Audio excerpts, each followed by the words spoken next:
Hello friends, welcome to my channel study with Shruti. So इस video में हम start करेंगे न्यूट्रिशन का chapter number 6 that is minerals. सबसे पहले इंट्रोडक्शन देख लेते हैं। मिनरल्स जो हैं वो इनऑर्गेनिक सब्सटेंस होते हैं जो रिक्वायरमेंट होते हैं बॉडी के लिए बहुत ही स्मॉल अमाउंट में, ठीक है। बहुत ही स्मॉल अमाउंट में ये चाहिए होते हैं, लेकिन ये क्या करते हैं, बहुत सारे जो फंक्शंस होते हैं ना, वैरायटी ऑफ फंक्शंस में जो है ये यूज़ होते हैं, इनकी रिक्वायरमेंट होती है।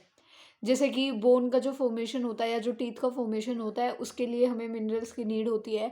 उसके साथ साथ जो भी इसेंशियल कॉन्स्टिट्यूएंट्स होते हैं हमारी बॉडी फ्लूइड्स के या फिर टिश्यूज़ के, उनके लिए भी हमें क्या होता है, मिनरल्स की नीड नीड होती है। यानी कि मिनरल्स जो बॉडी फ्लूइड्स और जो टिश्यूज़ होते हैं उनके भी इसेंशियल कॉन्स्टिट्यूएंट्स होते हैं। उसके बाद जो मिनरल्स है वो एनर्जी नहीं प्रोवाइड करते, लेकिन ये हमारी जैसे ग्रोथ के लिए, रिपेयरमेंट के लिए या फिर जो और फंक्शंस होते हैं उनके लिए इम्पोर्टेंट ज़रूर होते हैं। मतलब क्या होता है कि रिपेयरमेंट, यानी कि अगर हमारी बॉडी में जैसे कि हमें चोट लग जाती है कई बारी, है ना, तो उसके लिए क्या होता है, उसकी जो रिपेयरमेंट होती है बॉडी की, ऐसे ही बहुत सारे ऐसे फंक्शंस वगैरह होते हैं, सेल्स वगैरह होते हैं जिनके जो है रिटार्डेड होते रहते हैं, फिर उनकी रिपेयरमेंट की नीड होती है, ठीक है। तो उसके लिए भी क्या होते हैं, ये इसेंशियल होते हैं। उसके बाद बारी आती है मीनिंग की, कि मीनिंग क्या होता है, मतलब एज एन की अगर सिर्फ आ जाए कि डिफाइन मिनरल्स, तो आप उसमें ये लिख सकते हो, उसके साथ साथ ये भी ऐड कर सकते हो।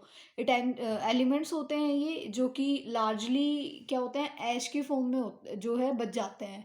जब भी हम जो प्लांट्स और एनिमल टिश्यू को बर्न करते हैं तो ये ऐश की फॉर्म में बच जाते हैं, और या फिर आप कह सकते हो कि पाउडर फॉर्म में ये जो है रह जाते हैं।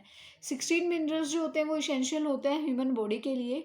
और जो टोटल 4% बॉडी वेट है वो हमारा कहाँ से आता है, मिनरल से आता है। मतलब जितना भी हमारा बॉडी वेट होता है उसमें से 4% क्या मिनरल्स का होता है, ठीक है।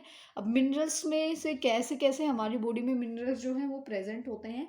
तो सबसे पहले होता है कंपोनेंट्स ऑफ ऑर्गेनिक कंपाउंड्स। जो ऑर्गेनिक कंपाउंड्स होते हैं जैसे कि जो हीमोग्लोबिन है जिसमें आयरन, थायरोक्साइन या फिर क्या है, आयोडीन है, तो उस फॉर्म में प्रेजेंट होते हैं। उसके बाद जो इनऑर्गेनिक कंपाउंड्स होते हैं जैसे कि कैल्शियम फॉस्फेट है जो कि हमारी बोन्स और टीथ में होता है, ठीक है, तो उस फॉर्म में ये प्रेजेंट होता है। फ्री आयंस जो होते हैं सेल्स में उनकी फॉर्म में भी प्रेजेंट होता है। हर एक सेल में कुछ ना कुछ फ्री आयंस होते हैं तो वहाँ पे उस फॉर्म में प्रेजेंट होता है।